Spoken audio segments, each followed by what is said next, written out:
Et si, contrairement à ce que vous pouvez penser, l'obésité concernait davantage la campagne que la ville? C'est en tout cas ce que montre une étude réalisée par les chercheurs anglais de l'Imperial College London. La cause de cette évolution, les campagnes qui se transforment de plus en plus en villes, avec davantage de routes, de transports, de logements. Comme ici à Melun, en région parisienne, où une route doit être construite en plein milieu de cette forêt.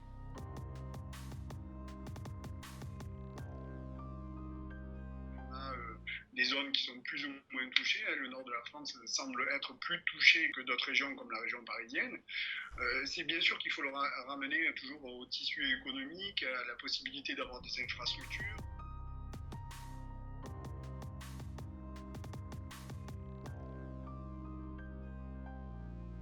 Si on regarde que le poids, on ne va pas forcément regarder les comportements alimentaires ou les décisions concernant les comportements alimentaires. La nourriture transformée et les fast-foods sont plus accessibles, les transports se développent, on utilise plus sa voiture, du coup on a moins l'occasion de se promener à pied et il y a moins d'infrastructures sportives pour se dépenser.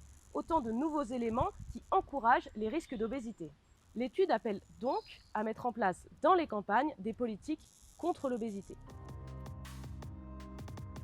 L'obésité comme les troubles du comportement alimentaire doivent être traités de manière individualiste, singulière, et pour cela, on a besoin de développer des structures de soins et des professionnels de santé qui soient mieux formés sur la prise en charge de la problématique du comportement alimentaire et de l'obésité. Le gouvernement français veut réduire cette maladie chronique de 15% chez les adultes et de 20% chez les enfants d'ici à 2023, car aujourd'hui, l'obésité touche près de 1 Français sur 6.